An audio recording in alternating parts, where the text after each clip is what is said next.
Good afternoon student. आज हम class 6 का लास्ट चैप्टर 17 सांस सांस में बांस पढ़ेंगे।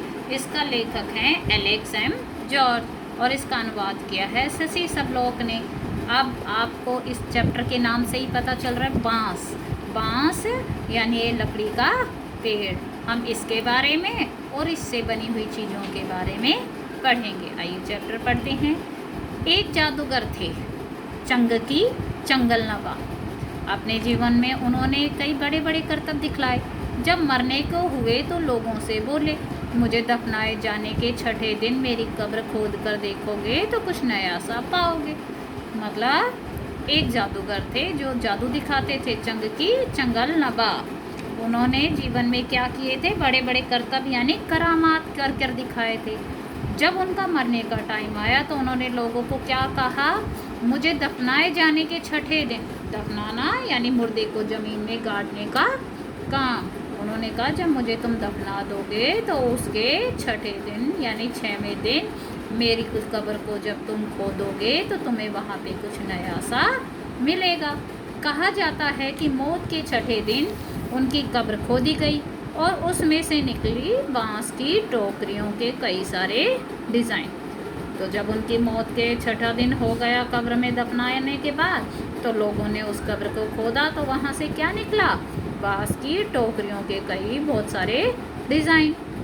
लोगों ने उन्हें देखा, पहले उनकी नकल की और फिर नए डिज़ाइन भी बनाए। उस समय तो लोगों ने क्या किया? उन टोकरियों को देखकर उनकी नकल करके और टोकरियाँ बनाई, लेकिन बाद में उन्होंने और भी नए नए डिज़ाइन बनाए। अब देखिए, जो बांस है भारत के विभिन्न हिस्सों में बहुतायत में होता है। बहुतायत मतलब बहुत अधिक मात्रा में। जो बांस है भारत के हर हिस्सों में बहुत अधिक मात्रा में होता है, अलग अलग हिस्सों में।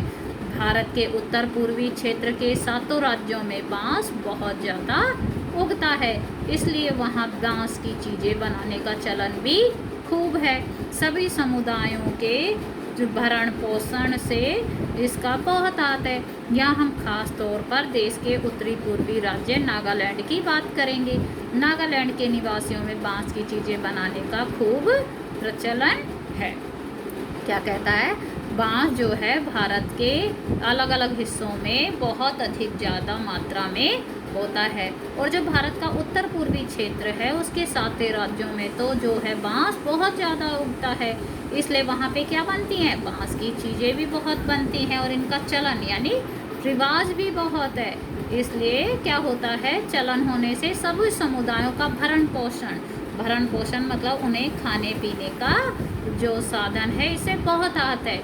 यहाँ हम खास तौर पर देश के जो है उत्तर पूर्व का एक राज्य है नागालैंड, उसकी बात करेंगे। और जो नागालैंड के निवासी हैं यानी वहाँ नागालैंड में रहने वाले लोग, उनकी जो है बांस की चीज़ें बनाने का खूब प्रचलन है, यानी जो चलन है वहाँ पे बहुत ज़्यादा है इन बांस की चीज़ों को बनाने का। इंसान यानी मनुष्य, आदमी ने जब हाथ से कलात्मक चीज़ें बनानी शुरू की, बांस की चीज़ें तभी से बन रही हैं। आवश्यकता के अनुसार इसमें बदलाव हुए हैं और अब भी हो रहे हैं।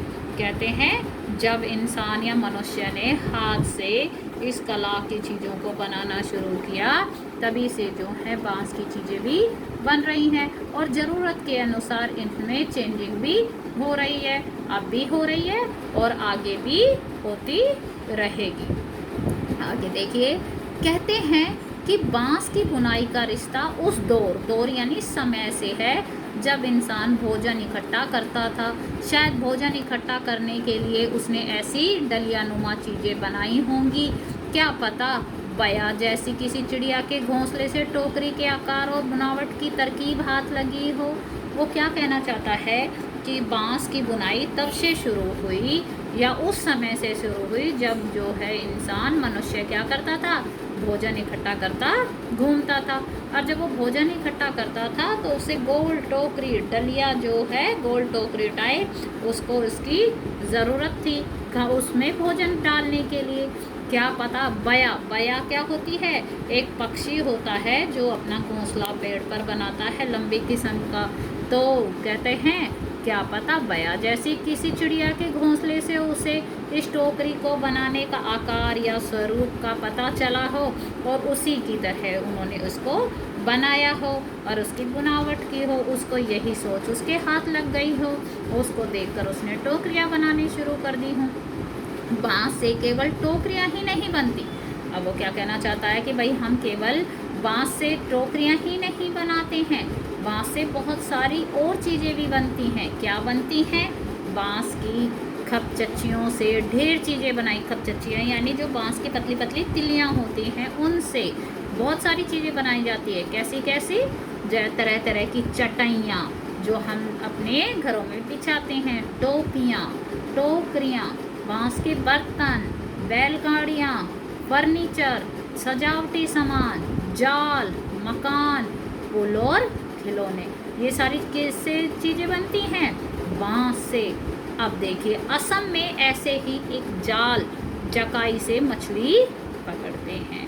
क्या करते हैं? असम में इसी बाँस से क्या बनता है? जाल बनता है, और जो जकाई यानी मछली पकड़ने वाले जो है इससे मछली पकड़ते हैं।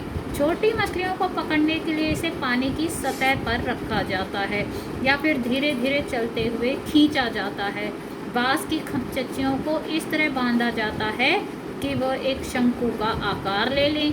इस शंकु का ऊपरी सिरा जो होता है अंडाकार होता है। निचले नुकीले सिर पर खपचच्चियाँ एक दूसरे से गुथी हुई होती हैं। ये देखो फोटो में दिखा के रखा है। शंकु का आकार यानी कुंटी के आकार का ऊपर से गोल, नीचे से खिसता हुआ। तो कहते हैं कि जो है असम में क्या करते हैं, जो जाल होता है, जब मछली पकड़ने वाला उसे पकड़ता है तो उसकी तरह पर किनारे पर रख देता है, सतह पर, और जब वो चलता है तो उसे खींचता हुआ चलता है।